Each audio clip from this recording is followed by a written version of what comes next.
కర్నూలులో Oasis fertility ఆధ్వర్యంలో ప్రపంచ ఐవీఎఫ్ దినోత్సవం ఘనంగా జరిగింది. ఈ కార్యక్రమానికి మాజీ ఎంపీ టీజీ వెంకటేష్ ముఖ్య అతిథిగా హాజరై మాట్లాడుతూ ప్రస్తుత కాలంలో సంతాన సమస్యలతో బాధపడే వారికి ఐవీఎఫ్ ఎంతోగానో ఉపయోగపడుతుందని, ప్రజల్లో దీనిపై అవగాహన పెరగాలని అన్నారు. ప్రతి ఒక్కరూ సరైన జీవన శైలిని పాటిస్తూ వైద్యుల సలహాలు తీసుకోవాలని డాక్టర్ విజయలక్ష్మి సూచించారు.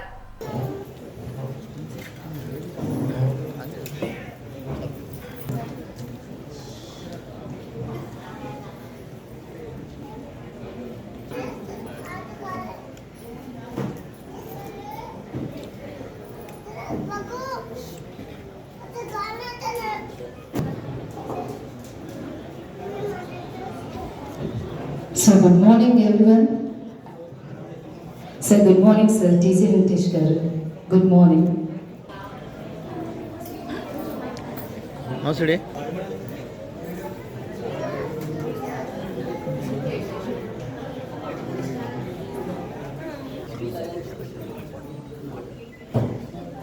So okay, hi andarki namaste. So chakkaga couples andaru mee chair lo kunchunte. So mari Oasis Fertility World IVF Day celebrations. Yeah, and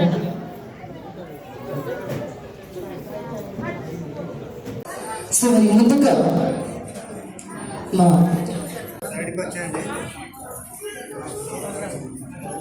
అందరూ సో రెడీగా క్లాప్స్ అండ్ ప్లీజ్.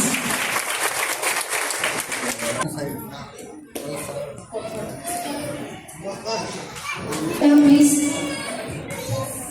సో మరి డాక్టర్ రమ్య గారు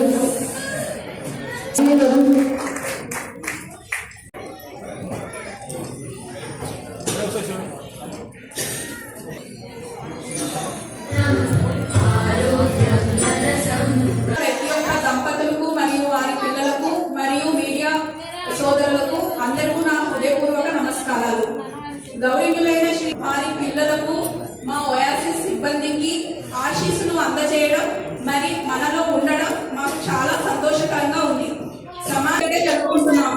ఎందుకు జరుపుకుంటున్నామంటే 1978లో first world IVF baby Louise Brown జన్మించింది కాబట్టి దీన్ని వరల్డ్ ఐవీఎఫ్ డేగా మనం జరుపుకుంటున్నాం. పిల్లల్ని కనండి అని ప్రోత్సహిస్తుంది. సో అలాగే ఇప్పుడు మనం ప్రతి 6 గంటల్లో ఒకరికి ఈ సంతానలేని సమస్య అందరూ ఒకసారి గట్టిగా క్లాప్ చేయండి.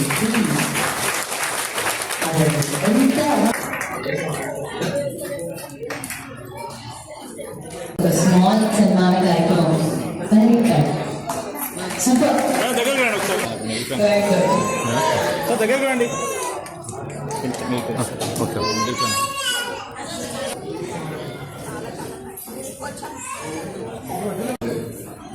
ఫస్ట్ చైల్డ్ వచ్చి 48 ఇయర్స్ అయింది. ఆమె ఇప్పటికీ కలకలగా జీవిస్తున్నది ఆరోగ్యంగా.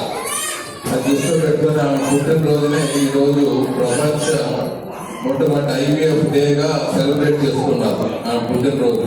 కానీ వెనక ఉండే కృషి చేస్తున్న వాళ్ళు రాబర్ట్ రెడ్వర్డ్ గారు, మరి అలాగే స్టెఫ్నీ గారు, వీళ్ళ కృషి కూడా మనం మర్చిపోరాదు.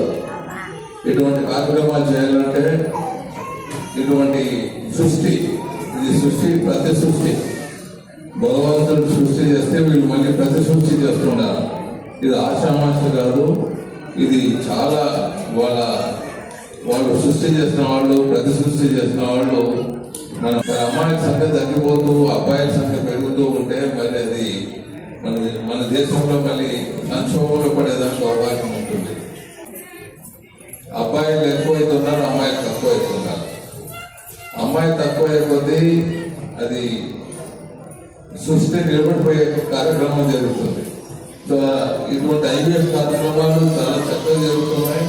సక్సెస్ఫుల్ రేటు మేడం డాక్టర్ గారు చెప్పారు 60 to 70% కర్నూలులో వాళ్ళ సక్సెస్ఫుల్ రేట్ ఉంది. మరి మీ ఆర్గనైజేషన్ ఎంత ఉందో తెలియదు. టోటల్ ఆర్గనైజేషన్లో అన్ని దేశాల్లో పర్సెంటేజ్ ఎలా ఉంటుందో దానికన్నా మనం తీసిపోని విధంగా 70% అవుతుంది.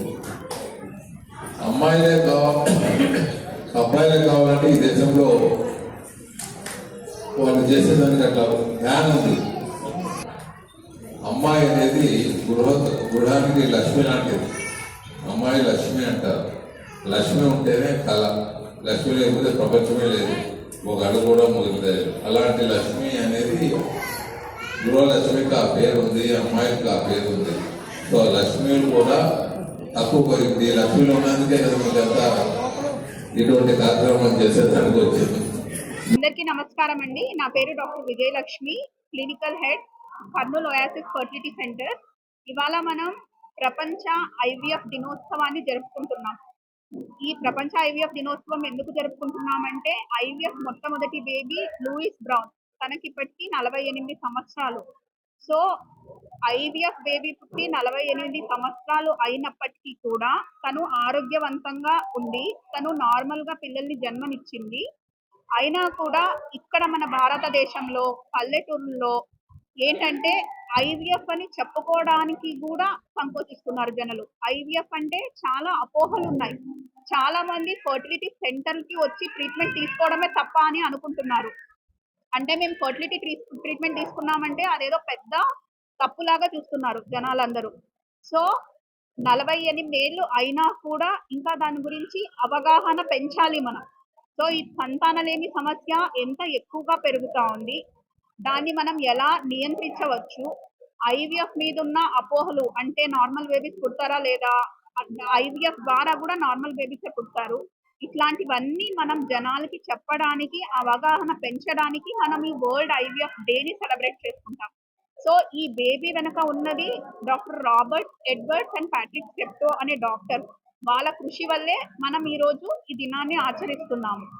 అలాగే ఇప్పుడు మన గౌరవనీయులైన చంద్రబాబు నాయుడు గారు ఏం చెప్పారు, ప్రతి ఇంటికి 2 బిడ్డల కంటే ఎక్కువ మందిని కనండి అని చెప్తున్నారు. ఎందుకు కనమని చెప్తున్నారు అంటే టోటల్ ఫర్టిలిటీ రేట్ మనకి ఇంతకు ముందు 2.4 ఉండేది. అది ఇప్పుడు క్రమంగా దేశవ్యాప్తంగా చాలా తగ్గి మన ఆంధ్రప్రదేశ్లో అయితే 1.4కి రెడ్యూస్ అయింది. అంటే ఇంతకు ముందు 2-3 బిడ్డలు ఉండేవాళ్ళు, ఇప్పుడు ఒకరు, ఇప్పుడైతే ఇంకా డ్యూయల్ ఇన్కమ్ నో కిడ్స్ అని చెప్పేసి. సో ఇలా ఎక్కువ అయిపోతున్నారు. దానివల్ల ఏమవుతుంది అంటే ఓల్డ్ ఏజ్ పాపులేషన్ ఎక్కువ పెరిగి డిపెండెంట్ పాపులేషన్ ఎక్కువ అవుతుంది అండ్ యంగ్ జనరేషన్ అనేది తగ్గిపోతుంది. యంగ్ జనరేషన్ తగ్గితే ప్రొడక్టివిటీ తగ్గి మన దేశం వెనకబడిపోతుంది. అందుకు మన అంటే పొలిటీషియన్స్ ముందు జాగ్రత్త కోసం ఇలా చేయండి అని చెప్తున్నారు. ఇంకా జపాన్ లో అయితే వాళ్ళకు వీక్ లో 3 days సెలవులు ఇస్తున్నారు బిడ్డల్ని కనండి అని చెప్పేసి. సో ఇప్పుడు అందరికంటే దేశవ్యాప్తంగా ఎక్కువ ఏంటి అంటే టోటల్ ఫర్టిలిటీ రేట్ ని పెంచుకోవడమే చాలా ముఖ్యం. అండ్ ఎందుకు మనం ఈ సమస్యలో ల్యాండ్ అవుతున్నాం, చాలా మంది పెళ్లిళ్ళు లేట్ చేసుకుంటున్నారు, తర్వాత ప్రెగ్నెన్సీని డిలే చేసుకోవాలని అనుకుంటున్నారు. సో ఇలాంటి వాటి వల్ల మనకు ఫర్టిలిటీ సమస్యలు అనేది ఏజ్ పెరగడం వల్ల ఫర్టిలిటీ సమస్యలు అనేది పెరిగిపోతా ఉంది. ఆడవారిలో అయితే మనకు స్ట్రెస్, ఒత్తిడి అనేది, వాళ్ళు ఇంట్లో పని చేయాలి, ఆఫీసులో కూడా పని చేయాలి, ఒత్తిడి ఎక్కువ అయిపోతుంది. తర్వాత పీసీఓడి సమస్యలు ఎక్కువ అవుతున్నాయి, ట్యూబల్ ఫ్యాక్టర్స్ అంటాం, ఆ సమస్యలు ఎక్కువ అవుతున్నాయి. అండ్ ఇంకొకటి నిద్రలేమి సమస్యలు, దానివల్ల వచ్చే ఇది అంటే ఫిజికల్ యాక్టివిటీ తక్కువై ఒబేసిటీ, ఇట్లాంటివన్నీ సమస్యలు ఎక్కువ అవుతున్నాయి. అబ్బాయిల్లో అయితే మనకు స్పర్మ్ కౌంట్ అనేది ఇంతకు ముందు పోల్చుకుంటే 50% తగ్గింది స్పర్మ్ కౌంట్ అనేది. దాని నాణ్యత కూడా చాలా బాగా తగ్గుకుంటా వస్తుంది. మేల్ ఫర్టిలిటీ ఇంతకు ముందు 20-30% ఇన్సిడెన్స్ ఉండేది, ఇప్పుడు అరౌండ్ 50%కి పెరిగింది. అది ఎందువల్ల? మందు, సిగరెట్ స్మోకింగ్ వల్ల, తర్వాత ఒబేసిటీ వల్ల, లైఫ్ స్టైల్ చేంజెస్ వల్ల, ఇవన్నీ కారణాల వల్ల మేల్ ఇన్ఫర్టిలిటీ సమస్యలు అనేవి కూడా చాలా పెరిగిపోతున్నాయి. సో మనం దీన్ని ఎలా నియంత్రించుకోవచ్చు? మనం ఆరోగ్యమైన జీవన శైలిని అలవాటు చేసుకోవాలి. మెయిన్ గా డయట్, ఎక్సర్సైజ్ అనేది అందరిలోనూ, అంటే చిన్నప్పటి నుంచే మనం పిల్లల్లో అలవాటు చేయాలి.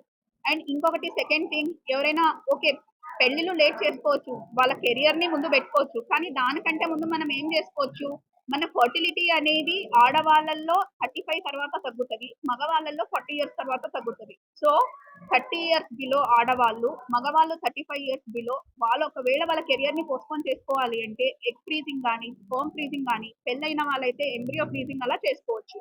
ఇంకా మేనరికం వల్ల పుట్టే వాళ్ళలో గర్భస్రావాలు ఇవన్నీ చాలా ఎక్కువ ఉంటాయి. అవన్నీ మనం డిటెక్ట్ చేయడానికి జన్యుపరమైన టెస్ట్లు, ఇట్లాంటి అన్ని అడ్వాన్స్ టెక్నాలజీస్ అంటే pre implantation genetic testing and అలా చేసి మనం తర్వాత మగవారిలో అసలు కణాలు లేవు అంటే ఇంతకు ముందు డోనర్ స్పామ్స్ అని యూజ్ చేసేవాళ్ళు. ఇప్పుడు మనం వాళ్ళకి వాళ్ళ ఓన్ అంటే వాళ్ళ ఓన్ జీన్స్ ఉన్న బేబీని మనం టీసా మైక్రో టీసా ద్వారా అందిస్తున్నాం. సో ఇలాంటివన్నీ అడ్వాన్స్డ్ టెక్నాలజీస్ మనం ఎక్కడ మహానగరాలు అంటే బెంగుళూరు, హైదరాబాద్ ఇట్లా వెళ్ళకుండా మన కర్నూలులోనే మనకి ఈ అవకాశాన్ని కల్పించిన ఓయాసిస్ సంస్థ, దాని మేనేజింగ్ డైరెక్టర్ కిరణ్ గడల గారికి మరియు ఇది మెడికల్ డైరెక్టర్ డాక్టర్ దుర్గాజీరావు గారికి, scientific director doctor Krishna Chaitanya గారికి కృతజ్ఞతలు తెలుపుకుంటున్నాను. సో వంద్యత్వం అనేది మనం నిర్మూలించవచ్చు. మనం దానికి తగినట్టుగా ట్రీట్మెంట్ అనేది ఇవ్వచ్చు. ఇక్కడ ఓయాసిస్ ఫర్టిలిటీలో మనకు వరల్డ్ క్లాస్ 10,000 ల్యాబ్ అనేది ఉంది. ట్రాన్స్పరెన్సీ, ఎథిక్స్ అనేది మెయింటైన్ చేస్తాం మనము. అండ్ ఈ ఓయాసిస్ ఫర్టిలిటీ సంస్థ మనకు 2009లో స్థాపించబడింది.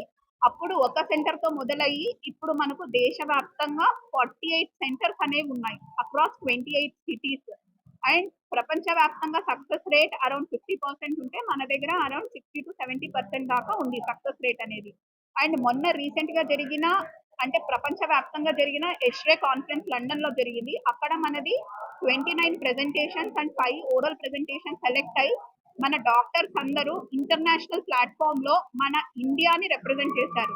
అండ్ ఇంకొకటి ఓయాసిస్ సంస్థకి గర్వకారణం ఏమంటే కేపా ఐవిఎం బేబీ అనేది, అది ఇంకా అడ్వాన్స్డ్ టెక్నాలజీ.